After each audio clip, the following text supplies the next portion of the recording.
प्यारे बच्चों नमस्कार। हम लोग जैसे हमारा विषय हिंदी साहित्य है और हिंदी साहित्य के अंदर है हमारी जो पहली पाठ्य पुस्तक है हिंदी भाषा और साहित्य का इतिहास है, उसको पढ़ रहे थे। उसी के दौरान है हम लोगों ने जो हिंदी साहित्य है और हिंदी साहित्य की जो आरंभिक पृष्ठभूमि है, शुरुआती जो पृष्ठभूमि है, उस पृष्ठभूमि के अनुसार उसके ऊपर जिन भाषाओं का प्रभाव रहा उसका हम लोग अध्ययन कर रहे थे। हम लोगों ने पढ़ा कि सबसे पहले हिंदी भाषा के परिचय के बारे में हम लोगों ने पढ़ा। उसके बाद संस्कृत का जिस तरह से हिंदी साहित्य के ऊपर जो प्रभाव पड़ा, हालांकि संस्कृत अपने आप में एक वैदिक भाषा और वेदों और पुराणों की भाषा होने के साथ साथ उसमें जैसे ऋग्वेद सबसे प्राचीन वेद, चार वेदों का उसके उनका जो प्रभाव उसके ऊपर रहा और उसकी जो संस्कृत की जो व्याकरण है तो उसको लेकर के, उसके साथ साथ इसी क्रम में जिस तरह से जो पाली भाषा थी उस पाली भाषा का अपना प्रभाव रहा, पाटलिपुत्र पा धातु से बनी, इसको लेकर के। उसके बाद प्राकृत भाषा, प्राकृत प्रकृति का इससे इसका संबंध रहा और इसी क्रम में हमारा जो बिंदु चल रहा था उसमें अपभ्रंश का जो प्रभाव है वो प्रभाव किस तरह से देखने को मिला। तो अपभ्रंश के प्रभाव के अनुसार हम लोगों ने आदिकाल को पढ़ा। आदिकाल के दौरान अपभ्रंश के ऊपर जिस तरह से प्रभाव रहा, आदिकाल के अंदर जो रसु साहित्य लिखे जाते थे या आदिकालीन जो साहित्य था, उस आदिकालीन साहित्यों के अंदर जो नायक थे उनके चरित्र चित्रण का वर्णन किया जाता था, या जो शरण कवि थे उन कवियों ने उस दौरान अपने जो साहित्य की भाषा डिंगल और पिंगल को रखा, राजस्थानी जो साहित्य की भाषा कह सकते हैं हम लोग। और उसके साथ साथ उस समय के जो चारण कवि थे उन चारण कवियों ने उस भाषा का प्रयोग किया। उसके साथ साथ पिंगल के अंदर जो साहित्य लिखा गया, या कह सकते हैं कि जिस तरह से मध्यकालीन जो राजस्थानी भाषा के अंदर है, हालांकि पिंगल को उस समय की एक तरह से ब्रज भाषा ही कहा जाता था, तो इस तरह की जो रचनाएं थी उन रचनाओं में उन भाषाओं का प्रभाव देखने को मिला। उसके साथ साथ भक्ति काल की जो रचनाएं थी उन रचनाओं में भी इस पर अपभ्रंश का प्रभाव रहा। और भक्ति काल के दौरान देखें तो जैसे कबीर जी हैं, जैसे जायत सिंह हैं, तुलसीदास जी हैं, सूरदास जी हैं, तो उनकी रचनाओं पर भी इसका प्रभाव रहा। इसके साथ साथ इसी क्रम में अगर हम लोग आगे बढ़े तो रीतिकाल, तो रीतिकाल के दौरान रीतिकाल में भी इस साहित्य का प्रभाव रहा, क्योंकि रीतिकाल को लेकर के रीतिकाल अपने आप में एक तरह से भोग विलासिता का युग रहा और भोग विलासिता के युग के साथ साथ ब्रज भाषा का जो प्रभाव है उस पर अधिक रहा। उसी के अंदर अधिकांश जो साहित्य सृजन होता रहा। उस समय के जो रचनाकार थे उन रचनाकारों ने भक्ति नीति और श्रृंगार की त्रिवेणी को लेकर के रचनाएं की, नायिका भेद को लेकर के रचनाएं की। तो इस भाषा के ऊपर इसका जो प्रभाव किस तरह से रहा, तो उसको अपन थोड़ा सा और विस्तृत रूप से देख लेते हैं। तो इसी क्रम में जैसा कि रीतिकाल के अंदर जो साहित्य रहा उसमें रीति मुक्त, रीति सिद्ध और रीतिबद्ध क्रमबद्ध तरीके से जो रचनाएं रही, तो उन रचनाओं के अंदर बताया जाता है कि रीतिकालीन साहित्य पर भी अपभ्रंश का जो प्रभाव है वो देखने को मिला, स्पष्ट परिलक्षित होता है। इसमें अनेक काव्यों की भांति रीतिकालीन साहित्य पर भी उनके जो आश्रयदाताओं उनकी प्रशंसाओं का जो वर्णन है। हालांकि जिस तरह से मैंने आपको बताया कि जो रीतिकाल के कवि हैं केशव दास जी हैं, उनको 21 गांव की जागीर दे दी थी उनकी रचनाओं को लेकर के। जिन राजाओं के यहाँ वो आश्रयदाताओं के यहाँ रहा करते थे, उन्हीं राजाओं की गुणशील स्वभाव, उनके ऐश्वर्य वैभव विलास, उनकी व्यक्तित्व को लेकर के और उन्हीं को लेकर के वो लोग रचना किया करते थे। तो उन्हीं के समक्ष वो उन पदों को गाया करते थे। राजा खुश होकर के उन्हें इनाम स्वरूप, उपहार स्वरूप उनको इस तरह की जो भेंट है वो कर दिया करते थे। जिस तरह से केशव दास जी का जो नाम है वो मुख्य रूप से लिया जाता है क्योंकि उनको 21 गांव की जागीर दे दी थी। 21 गांव के का जो एक तरह से कह सकते हैं कि उसकी जो राज व्यवस्था या उसकी जो देख रेख है वो उन्हीं के सानिध्य में हुआ करती थी। तो इस तरह से बताया जाता है कि उन लोगों ने जैसे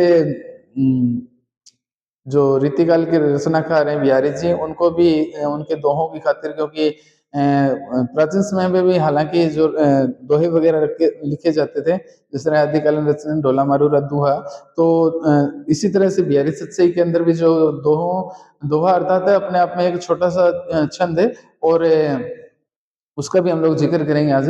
और उसके साथ साथ कहने का मतलब उस बंद के अंदर और हालांकि मात्रिक छंद है, और उसके अंदर जिस तरह से गंभीर भावों को प्रस्तुत करना, जिससे बिहारी जी के जो दोहों की खातिर तो कहा ही जाता है कि बिहारी के दोहे जो नाविक के तीर, देखने में छोटे लगे घाव करे गंभीर। अर्थात छोटी सी बात को बड़े अल्प शब्दों में कह करके और उसको विस्तृत कह सकते हैं कि एक बड़ा सा उसका अर्थ निकाल लें। ठीक है, तो जैसे सागर में गागर बढ़ना, माफ करना, गागर में सागर बढ़ना, कहना मतलब उस छोटी सी बात को और अल्प शब्दों में कहकर बड़े विस्तृत ढंग से उसको प्रस्तुत करना।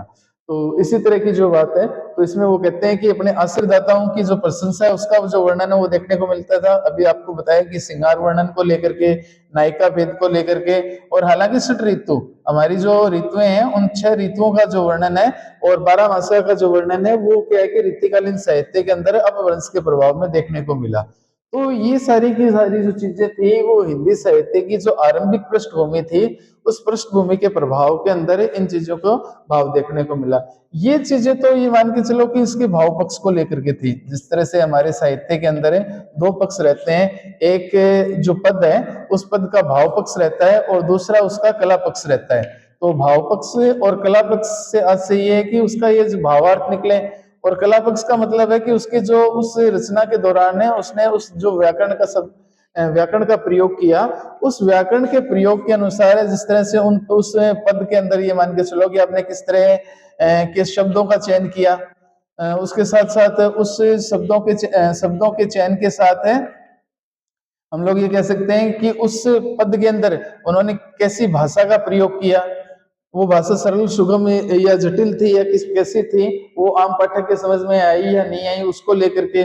उसके बाद उस जो पद है उस पद के अंदर उन्होंने किस तरह के छंदों का प्रयोग किया, उस छंद के साथ साथ है उसमें किस प्रकार का जो अलंकार है उस अलंकार को रखा, उस पद की सुंदरता को बढ़ाने के लिए, या फिर अन्य उसमें विशेष क्या रहा। ठीक है, तो ये सारी की सारी जो चीजें हैं, या फिर कह सकते हैं कि इसके साथ साथ उस विशेष से पहले अगर थोड़ा सा जिक्र करें तो उसके साथ साथ है उसकी शैली कैसी रही, ठीक है, उसकी लिपि कैसी रही, तो या फिर उसमें विशेष क्या रहा। तो ये सारी की सारी जो चीजें थी वो उन चीजों के अनुसार उनको लेकर के जिस तरह से एक पद की जो रचना है वो की जाती है। इसी क्रम में हम लोग जिस तरह से जो अपभ्रंश को पढ़ ही रहे थे उसके प्रभावों को हम लोगों ने पढ़ा। इसी दृष्टि से अगला जो बिंदु है हमारा वो है हमारा कला पक्ष में। तो कला पक्ष की दृष्टि से अपभ्रंश का जो प्रभाव है वो हिंदी साहित्य पर कैसा करा। ठीक है, तो इस बिंदु को हम लोग पढ़ेंगे। तो उस बिंदु के दौरान बताया जाता है कि अपभ्रंश के जो काव्य थे उन काव्यों के ऊपर काव्य रूपों का जो प्रभाव देखने को मिला। एक बात, उस समय की जो काव्य रूढ़ियां थी वो रूढ़ियों का जो प्रभाव है वो हिंदी साहित्य पर रहा। उसके साथ साथ अभी जो जिक्र कर रहे थे छंद हैं, उनके शब्द योजना है, उन शब्द योजना का जो प्रभाव है वो इसके ऊपर पड़ा। तो वो चीज उन चीजों का भी हम लोग अध्ययन करेंगे।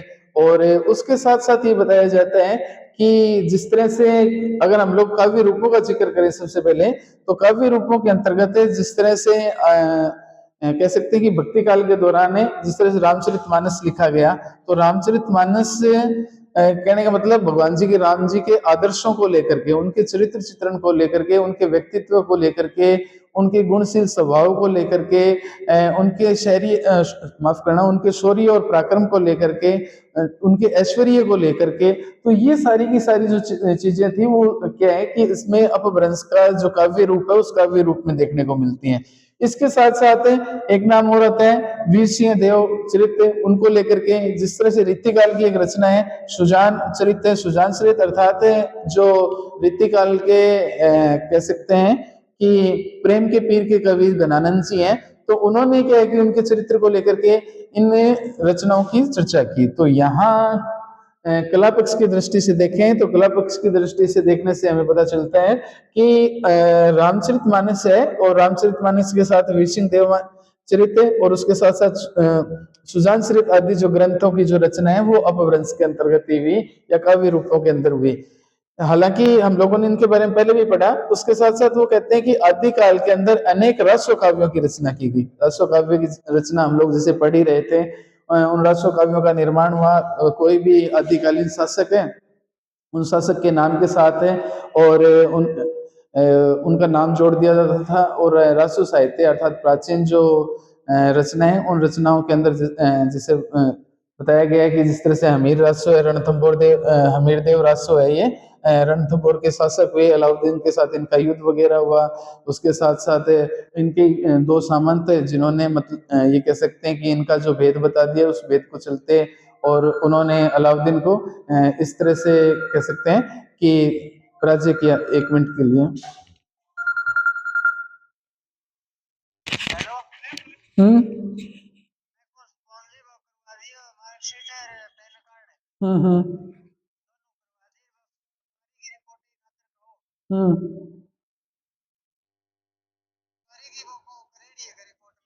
हम्म कोई नहीं, मैं बात करूंगा।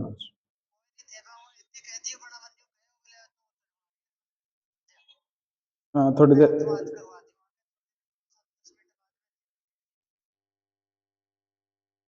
मानसू आ जाइए, मैं क्लास छोड़ गई, मैं बाद में थारूँ बात कर लूँ, ठीक है।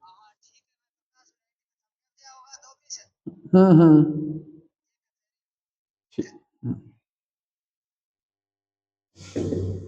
माफ करना। तो आदिकालीन जो साहित्य था उनमें हमीरदेव रासो रणथंभौर राजस्थान के शासक रहे, पृथ्वीराज रासो और उसके साथ साथ बिसलदेव चौहान है, तो सबका अपना अपना एक इतिहास रहा। तो इस तरह से जो रासो साहित्य है, उस रासो साहित्य की रचनाएं की गई है, तो उनका भी जो संबंध है वो अपभ्रंश में हमें देखने को मिलता है। उसके साथ साथ बताया जाता है कि अपभ्रंश के ऊपर है, जिस तरह से भक्तिकालीन में जो नाथ और सिद्ध थे, नाथ और सिद्धों ने अपनी रचनाओं के अंदर गे पदों का प्रयोग किया। गे पदों से अर्थ ये है कि किसी उस समय की जो रचनाएं थी, अधिकांश रचनाएं, आदिकालीन जो रचनाएं थी, वो गे का मतलब किसी चीज को गा के प्रस्तुत किया जाना, गा के प्रस्तुत करते थे वो लोग।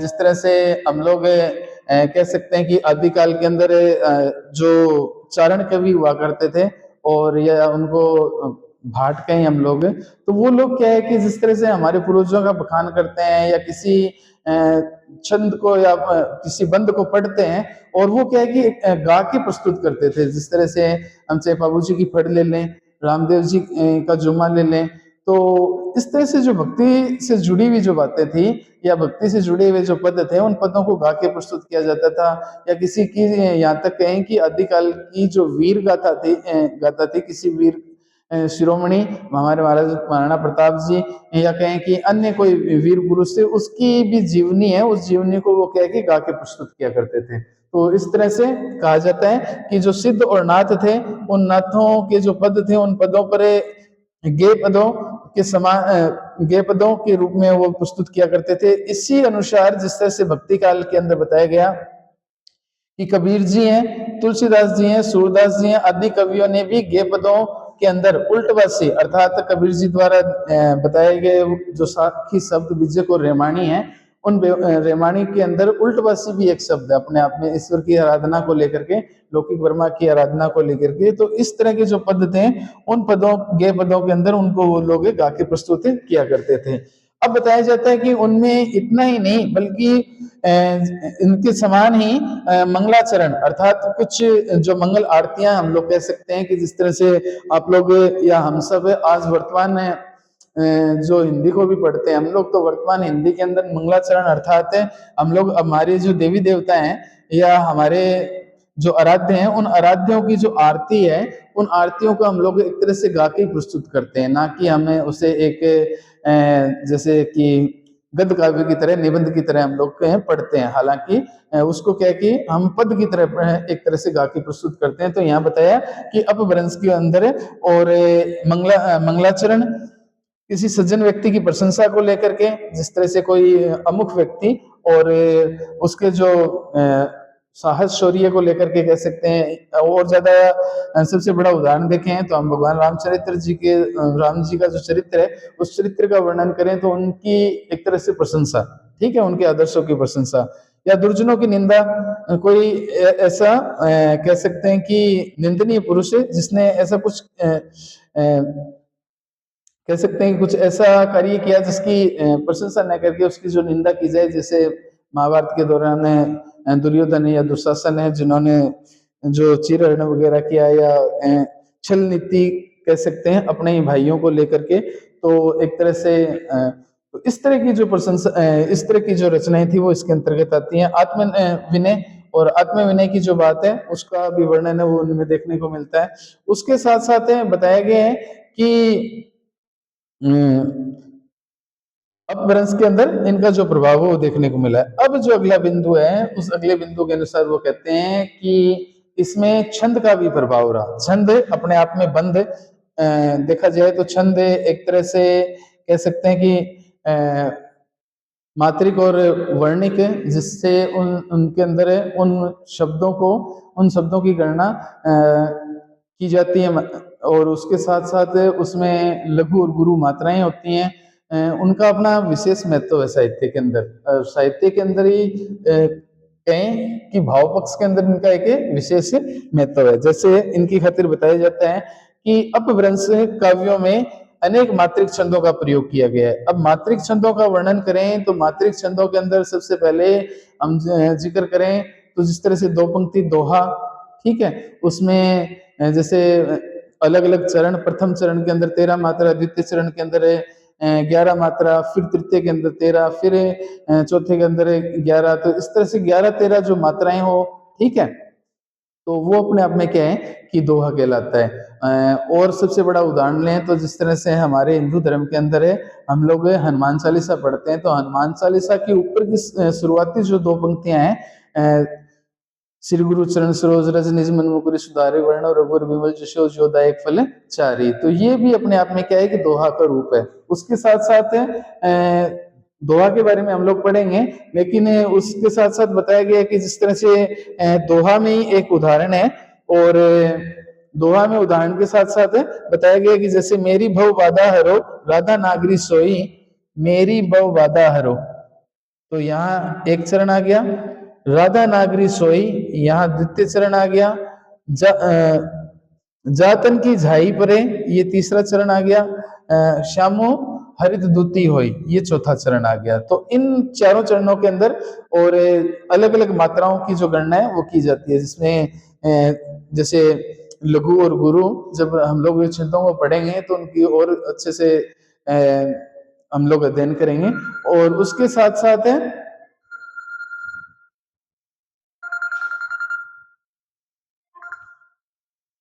हाँ जी प्रताप जी, हम बस आए 5-7 मिनट में। मैडम को नहीं, मैडम भी आने लग रहे, मैं ही आने लग रही, दोनों ही आ 5 मिनट को टाइम दो, 5 मिनट है क्या का। हाँ लाइट वही है, हाँ कोई नहीं, ठीक।